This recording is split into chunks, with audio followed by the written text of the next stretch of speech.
We don't know which one to look We're at. live at a whole bunch of places, and they were like, you need to go live on YouTube. I'm like, I haven't done that in a real long time.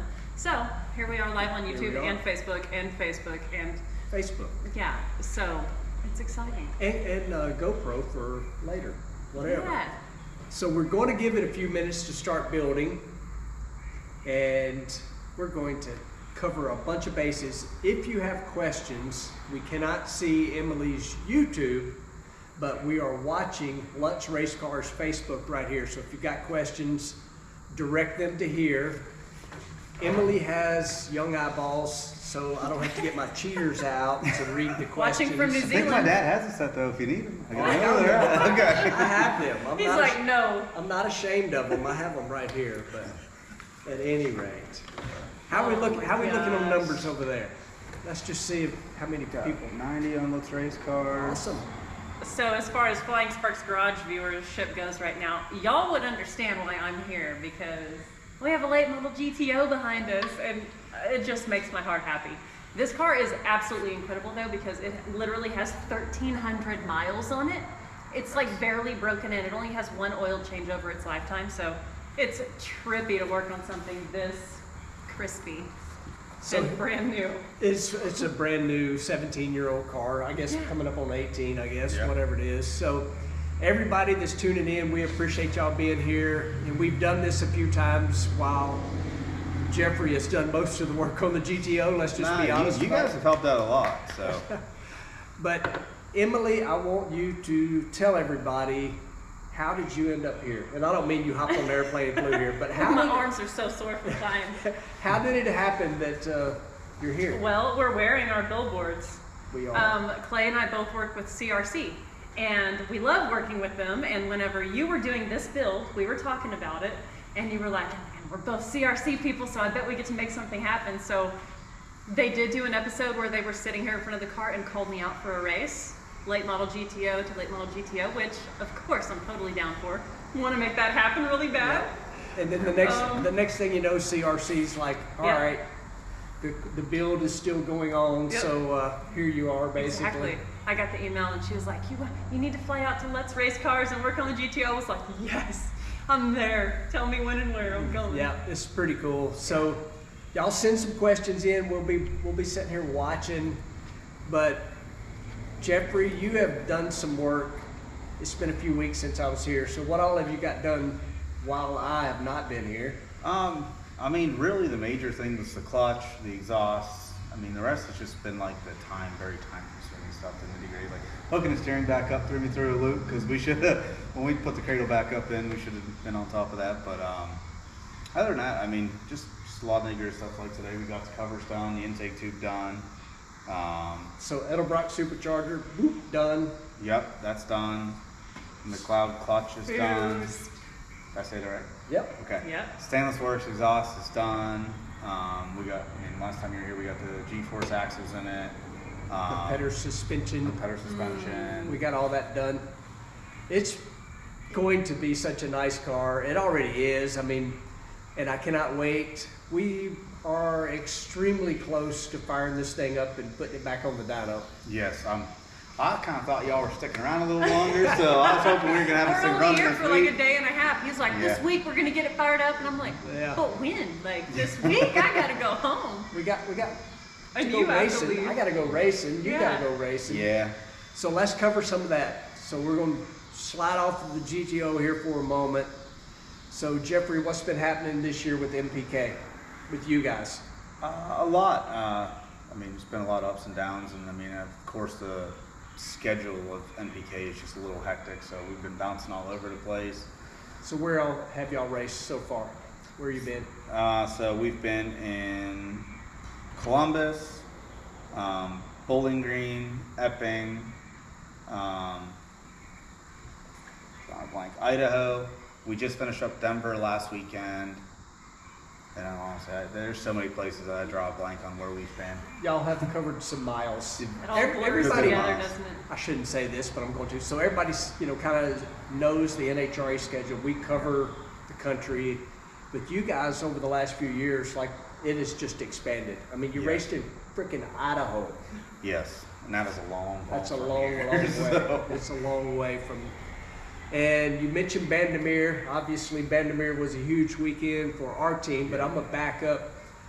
So I hope y'all are following along on YouTube and NHRA and all the stuff. We were on the struggle bus big time. Like, we had not won a single round of racing, not one all year. And we go to Chicago, which was kind of cool because I started my career in Chicago in '98.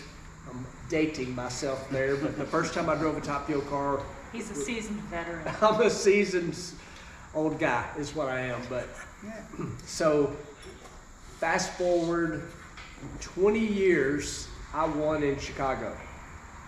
And that was pretty cool. So the 20th anniversary of the racetrack and the 20th anniversary of me driving Top Fuel car, I won. Unfortunately, the racetrack closed for a couple years, and it came back this year. We roll into Chicago, and we had by far the most dominant car. Like, we just rolled right through race day, and we won again on my 25th year and the racetrack's 25th year. So And that's awesome. that 25 thing, you know, that means a lot to me. You know, And your so- number is And 25. my number 25, that was What? pretty cool. So we kind of got on a roll, and there was a couple of mistakes along the way. That was me. I made up a couple of boo-boos here and there, but we went to Denver knowing that that was going to be the last race for us there. Y'all just finished the last race. Yep. And we won that deal. So that's pretty huge when you can say, you hate a racetrack to go away, but you can only win the last one once. Yep. You know, so It's a great sending off. a great sending off, and we got the Wally, which is a big deal. You know, NHRA Wally's always a really, really big deal to win one of those. But we also got a John, which was a special trophy for the last race. John Bandemere is who owns the track, runs the track, and they did a trophy. So I got that. And the Chicago Wally and the Denver Wally, I sent to Rick Ware, team owner. And I'm like, sorry, Rick, you're not getting the John. No. The John's at the house. John's at the house, but it's a pretty cool trophy. So I'm rambling here. So Emily, what has Flying Sparks Garage been up to this year? Well, we've had a slower year. We've just kind of been doing boat stuff here and there. We started the year off with a fun tractor build. Aaron loves tractors, and his family always had John Deere's. And a tractor was something, because we're getting ready to start home renovations and like moving stuff around our property a lot. And he was like, we need a tractor. So it's so funny because our channel is primarily cars. Right. But when we mix a boat in there, it's like millions of views. And then we mix a tractor in there, millions of views. You just never know what's gonna hit. And the tractor stuff really hit. Like, people loved the tractor stuff. And so we rebuilt that old John Deere, and we use it around the yard all the time. And I love driving it. It is awesome. So, I mean, that's probably been our most fun build for the year, honestly. Which is kind of odd. It is so odd. I actually watched that, and y'all did a full rebuild of the little We tractor did. motor. The engine was out. The whole front clip, the front of the tractor, Yeah. whole chassis was all apart. It was really fun. A little I'd never worked two-cylinder, on a right? tractor yet. A little two-cylinder John Deere. So I feel like, you know, Aaron was like, oh, we need a tractor. See, I did that recently to Donna. We need a Dodge SRT Durango. That's how we, you know, we needed that. We needed that. And so we added that to the collection at home. Yeah. So I wanted to hop back on this today, so we'll get out of the way. You can see there's a brand new weld wheel on the front of this and bare brakes. Behind it is the jewels. So that was not only did I call you out, I also knew that you had put bare brakes on the front of Roxy. So we might as well bring in somebody that had experience, and Just did that job. to be honest, it was like super crazy easy. Oh yeah. Nothing Very much. to They it. install effortlessly almost. Yeah. Like, it's so funny, we were laughing. There's a grommet that has to go on the stainless like brake line, Yeah. and that grommet is the hardest part of Yeah. the whole job. You're like in the vise trying to get that Yeah. little grommet. I mean, but everything else just goes together so easily. So easy. I mean, Bayer makes an incredibly beautiful Yeah. kit. So we got to do the back brake yet. The wheels for the rear haven't come in yet. But this thing is getting so close to being like ready to go. I can't wait. We are hoping, I did call Emily out, and we Yes. are hoping at some point to actually get both cars on the racetrack together. And what I love so much is they're both 6-speed cars. Both 6 speeds. So And like we're both going to be jamming gears and Yeah. slow because of it, but we're going to be Yeah. having a blast. yeah, I may be a professional race car driver, but it's not a professional pro stock driver. I'm not shifting gears like Erica Enders, that's for sure. So It's wild. And the only time I drag race is when I get the wild hair to do drag and drive events, Right. which I've done probably 3 or 4 now. And I never drag race between them. Yep. I'm just like, Right. we just load the car full of junk and hit the road Hit the across road. the country to do these drag and drives, and then I have to relearn how to drag race every time. And then by the end of the week, I'm still Yeah. not that great, but you know, my face hurts from smiling, Right. which you probably have the yeah, same problem. I have that. I have that. So learning how to drag race will not be a problem for me, but learning how to shift gears quickly, Yes. that may be an issue. Yeah, yeah. And of course, we're not even mentioned that. I'm gonna bring this up now that I think about it. You got the smoking deal going because prima donna driver here. I'm flying to Reading. I'm close to Reading right now, actually, but I'm flying home. Then I'm flying to Reading, and your dad, the driver, is driving the rig right now to Las Vegas. Yeah. How did you pull that deal off? How did I pull what deal? The crew chief is flying in and out, and the driver's driving the rig. You got it going That's just on. my dad don't want anyone else to drive the rig. That's not a save all. That's just him being. I mean, he's very OCD about his rig, and I mean, I'm nervous every time I'm driving it, and it gives him and my mom the time to go explore, do what they want to do, Right. sightsee. I mean, even though they don't stop a lot to see stuff because it's track to track, but the way the schedule is. But I mean, they like it. Yeah. Yeah. I mean, I just think it's cool. And plus, y'all may or may not can hear there's SpongeBob SquarePants playing in the background in the office over there. The truth is, Jeff wants to make sure you're home and Yeah. hanging out with Trippy and Yeah. hanging out with the little ones all the time. So And you've got lots of stuff to work on here, so Oh, it's yeah. nice for you to be able to be working here and then fly out for Yeah. races. And It's definitely nice to have some time home to spend with him and Logan and the wife and dogs. So. yeah. And it's even better that I can bring him down here. I mean, he does love it down here. He's always cleaning out my toolbox. All my tools are He's been normally helping all us all scattered. day. Right? Yeah, Yeah. yeah. Y'all see it in the I was videos. working on the car on this side, and there were a bunch of wrenches on the ground. He's like dropping them, and I'm like, Yeah. "Thanks for the soundtrack, man." Yeah. It's like chimes. Like a xylophone going Yeah. over here. Yeah. He's definitely a tool boy. So. So I do know we had a question from, I think it was Dawn Snarsky, which I actually know her. She's been a fan for a long time, been to a lot of the IHRA races back in the day. It was about Dentley, which Dentley obviously came from this very shop right here. She wanted to know, is Dentley going to the racetrack this year? I will be totally honest, I have no idea. I hope that it's going to the racetrack, but with my schedule and with trying to get the GTO done, my spare time's kind of been here, which is not a lot of spare time, but I have all intentions of getting it to the racetrack. I keep saying this, and everybody keeps arguing, including you a little bit. All I want that thing to do is run 10s, and y'all keep saying it's going to go quicker than Wow, 10s. we can't stop there. Well, yeah, I know. My goal is The 1,000 sickness. horsepower at the rear wheels and 10-second quarter mile. If you watch the YouTube, we made 685 torque, 685 horsepower at only 7 pounds of boost on Wow. pump gas. So Awesome. at 20 pounds, what do you think it'll make? Or whatever. I'm not a turbo guy. Well, and I'm not a Hemi guy. That's the Yeah. first Hemi I've ever done. So I'd be lying if I said any numbers. And Yeah. what weight is I'm the guessing truck? 1,000. How heavy is it? We don't know. 5,200 pounds? I don't want to know the weight. 5,300 It's a full bodied like. It's a big It's a- body. Yeah. It's a big body. Yeah, it's heavy. The It's center big. console in that truck weighs about 100 pounds. Yeah. Jeffrey built the console front to rear in the thing. But I don't know if y'all got any other questions. We obviously have just been rambling. Yeah. I seen someone ask how much horsepower will this make on the Lutz Race Cars page, and truth be told, we really don't know yet. It made what 337 stock. So, I mean, I don't know how in depth we're gonna get with it because remember this thing is gonna be auctioned off, so we obviously don't want You to want to make beat it on it too the hard. edge. Yeah. So, I mean, if it makes 500-600, I'd say that's pretty good. Oh, For I a would street say car. so So too. right now Roxy's sitting at 620 at the tire. And my best track time so far with my lack of driving skills has been an 11:20 at 127.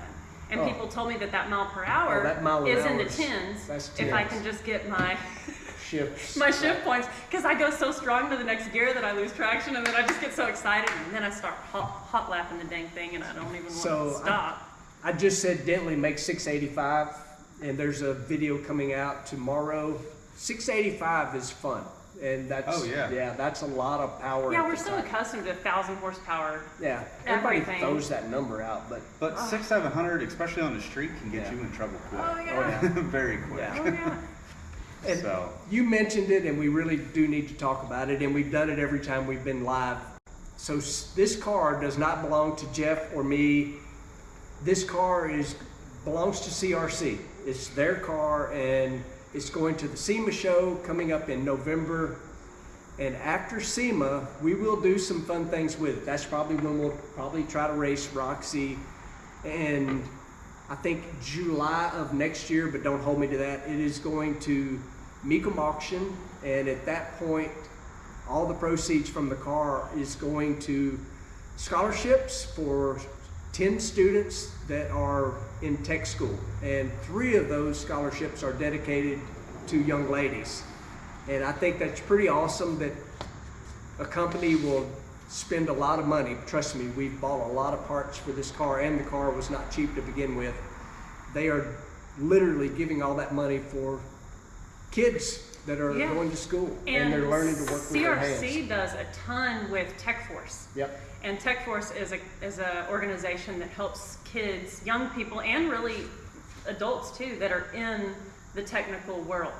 I've done a handful of stuff with TechForce through CRC, and they do so much good for the community and for like people out there that are making stuff happen in the world. We need those people in the technical departments. Yeah, we need kids that don't mind getting their hands dirty. Yes. Yeah, that's for sure. Yes. Not just their thumbs from texting. So, Yeah. any more questions on here before we sign off? I did see Brent's in here. Says hi to all of us. Hey, bud. PFI, we love you, dude. Yeah, definitely.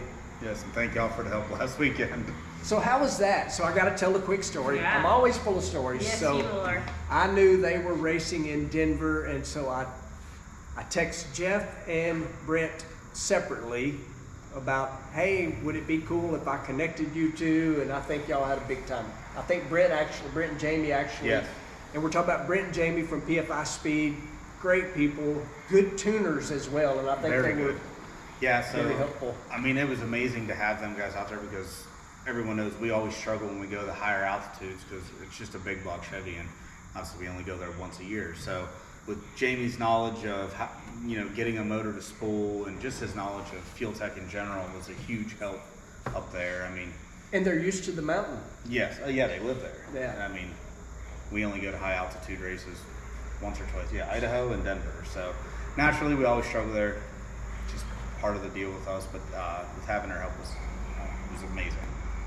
Car fam is the best. It is. It is. And I can consider us friends now. Yeah. Yeah, it was cool hanging out with them all weekend. Yep. I mean, they blend right in.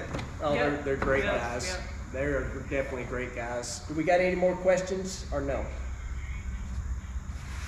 Is it still going to be that color? Never know. The SEMA show will tell. The SEMA show will Just tell. gonna have to pay attention now, aren't you? But I am going to say this.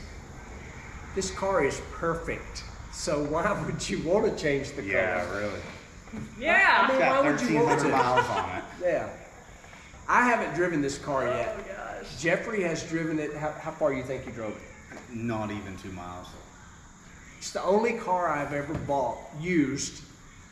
I didn't test drive it. Like I started it, drove it on the trailer. It's used but new. It's used but new. Yeah. Exactly. 1,300 miles. I mean, I've never even driven a car with that low mileage on it. So. Yeah. Crazy. And It it's is. just like so mint inside. It just like looks Yes. like it's like right off the showroom floor. Ever so slightly new car smell still in there. Yeah. Ever So slightly. we have a fella named Michael Upchurch.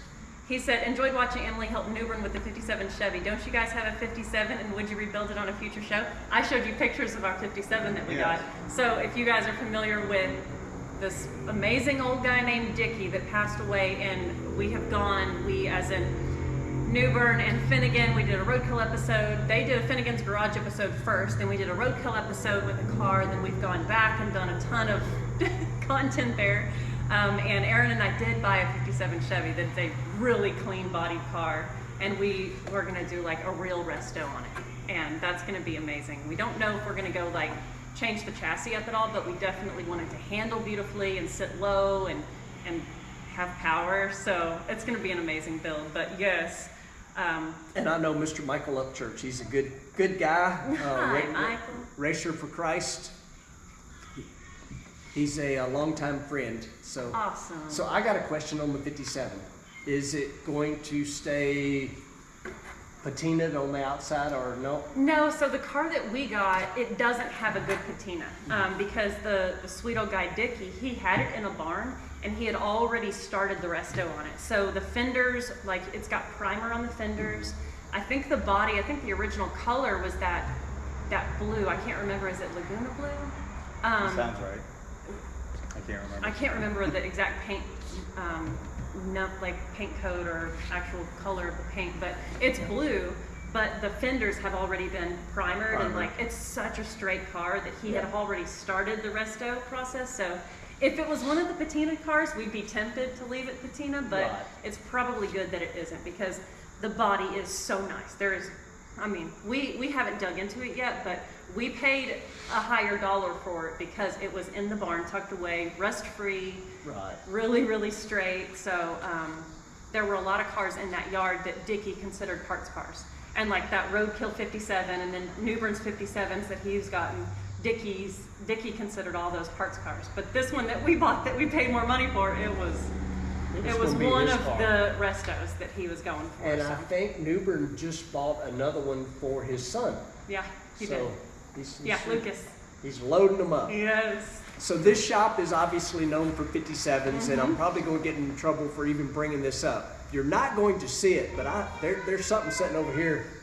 Yeah, there is a new one underway. You'll just have to watch the Lutz Race Cars YouTube channel to see the progress on the build and when we finally unveil it.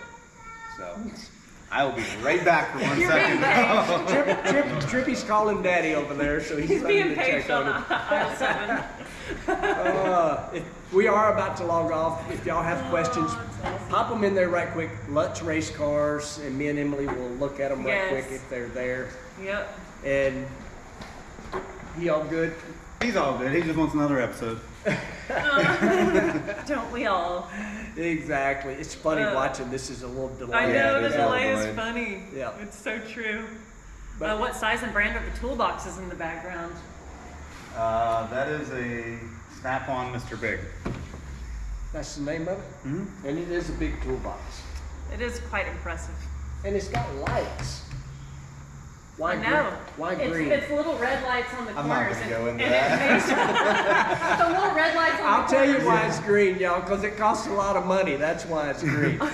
That is exactly why green like money. Yeah. But what are the red lights on the corners? So those are actually how you turn the LED underneath on. Oh, they're a button? Mm-hmm. When I see a red light, I think that something's real, like it's filming. Oh. Like when I see a red light on a camera, it means it's rolling, and my mind goes like, oh, is this filming? Like making sure no tools get stolen? Right. Because that would be pretty trick, Snap-on. So. Anytime the drawer opens, it films you. Yeah, that would be amazing. Cool. Yeah, exactly. I'd just be watching Trippy steal my tools. Exactly. That's all it'd be full. So around the race cars, if you see red tape, y'all know what that means? No. Red tape, if you see a part with red tape on it, that means it's no good. That's like NOP. Yep, it's no good. Most of the time we'll put a piece of red tape on it and we'll write on there NG, no good. No good. No good. No good. Well, in airplanes it's inoperable. Yep. And which we had a guy and he's still around, he's a heck of a mechanic. He's a great, actually he's like one of the best short block builders I've ever seen. A degree in cams, all this. He's known as Nitro Dave. So Nitro Dave is the king of red tape because his standards are super high. Like, it's red tape, NG, no good. We had a bottle of argon for a welder that run out, And so he put red tape on it. You know what he put on it? MT. I'm like, what's MT? He's like, it's empty. Empty. That's funny. That's my Nitro Dave story. I have a lot Pretty of those. clever, Mr. Dave. Yeah, I have a lot of those that cannot be told in a mixed crowd. He's a nut.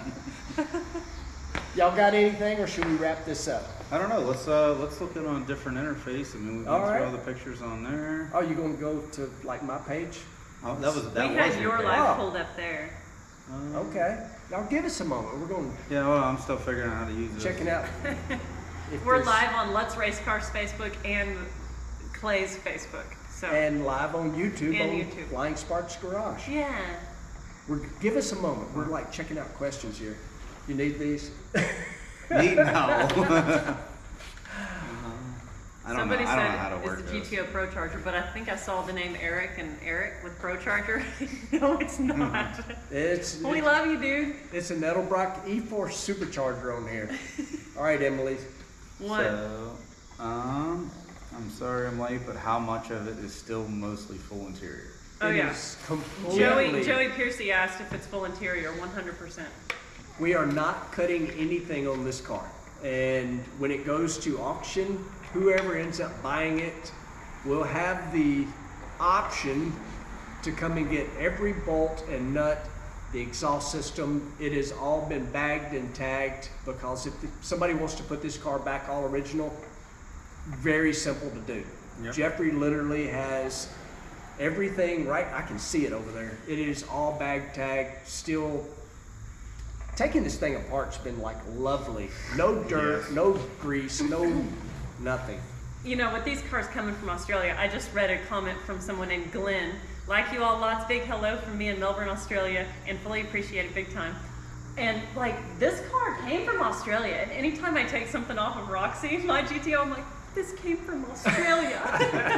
And it's a Holden Monaro, and Yeah. Holdens are a dead breed. Like, they're not making them anymore. Jeffrey And so just come from Australia these, too. These cars are so special. And Yeah, you saw a whole bunch of couldn't Holdens. I couldn't tell them apart. I don't know, because they call them VZ, VX, Monaro, and stuff like that. I couldn't really tell a difference. And they make this in a But- 4-door too, Yes, which is so crazy to amazing. see. Yeah. I will, like we were talking earlier, their The El Ute? Camino version. the Yes. Ute. The Yep. Utes. I'm Those in are love so with the Utes. cool. Yeah. If I could get one over Like- here that's running and driving, The I would ones, drive it every day.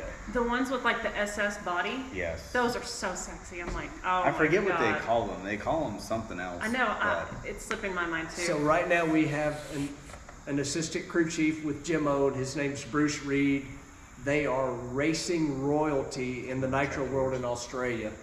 Like Oh, yeah. 22 world championships. He has a Ute. It's a supercharged from the factory Ute. It's beautiful, Oh. blue, Oh, and Kind yeah, of like a ZL1 U. yeah, That's yeah. cool. It's really cool. probably similar. So are you platform. going to check? Yeah, he said I should check. Yeah. Check on YouTube. I know we're rambling. I'm a rambler anyway. Not We're like, just hanging out in the shop. We not don't like have to an be A- perfect. Not like an AMC rambler, but maybe. I am old.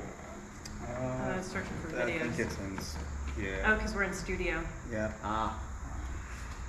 Give us a moment. We're going to go check the Flying Sparks Garage YouTube live and see if there's any questions there. But I do want to, while we're doing this, so I am getting ready for Reading. We are in the countdown now. We are starting the countdown in 9th place in points, and we still have a shot at the championship. We got to really get on a roll, to be honest with you. But we can do that. I mean, Indy was a bit of a struggle through qualifying, and then first round we ran good, and second round Antron just beat us. That's all there is to it. All right, Emily's on her Yeah. page now, so checking out the comments there and seeing what's happening. And Jeff, y'all are headed to Vegas. I think I said that. Yeah, we're heading to Vegas this weekend. Hopefully it's a good weekend for us. So- Last time we were there, we set the NMCA record, or That's NHRA record with Mad Max. Which is sitting right there. Mhm. Yeah. Amazing. So Vegas is actually a little bit altitude. It'll be easy compared to Denver, where you're 5,000 feet. I don't think you can get any worse in altitude than Denver. That place always fights us. Yeah. I know when the weekend we won there, the density altitude, which is a combination of all of it, all put together, we were a little over 9,000 feet. I don't know where y'all were at. It kept, like in the morning it'd be like 8,800, and then, or at nighttime it'd be at 8,800, but during the day it was like 95, 9,600. So and that's what we raced in. Way too high. Yeah, way too high. There's so many comments here, y'all. That's awesome. Thank you. There's so many wonderful people watching. Thank y'all so much. I love you guys. Annette, hi. Love you. Dan says, any good fishing there? We just did an episode where I took my niece fishing, and we had an absolute blast, and we caught big old bass and saw lots of snakes, and then we were gutsy and swam in the water shortly after we saw snakes in the water because we're, risk takers. So evidently the camera was having trouble focusing. I don't know why. Who knows? Technology is tricky. People are missing Aaron. I too am missing Aaron. He had engagements back at home he couldn't get away from, and when this opportunity came up, I'm like, dude, I'm going. We were wanting him to come as well because we would have had all 4 breaks done if he was here. No kidding. He'd be like, you guys can do the live, I'll finish this up. Yeah. Oh my gosh, he's such a badass. Yes, we recently did. That is true. One of the commenters brought up the C6 transmission. We did do a build series building a T56 for the first time, and that was so cool. Of course, it was on our C6 Corvette, and the whole transaxle has to come down. Like, we had never worked on one of those, and man, was that involved. But it was really very fun. And our niece helped us, so that's really fun. 10-foot Customs, hey dude, says Roxy makes the best supercharger wine. I was talking to these guys about it because this is a different style supercharger, and mine's got the cog pulley, and you don't think about it, but the sound of the supercharger itself, when it's whining like that, it's from the little pulley, from the little ribs in the pulley. It's not really the sound of the blower itself. So it's like a bore belt, like what we run on the top fuel car. Yes. Got cog teeth. And it just sounds like heaven. Yeah, I agree. I hope But this thing's one, going to make cool sounds. Yeah, this one's going to 100%. sound good. This one's going to sound really good. Absolutely. So many folks from all over the world. Hi from the UK. Hey, y'all.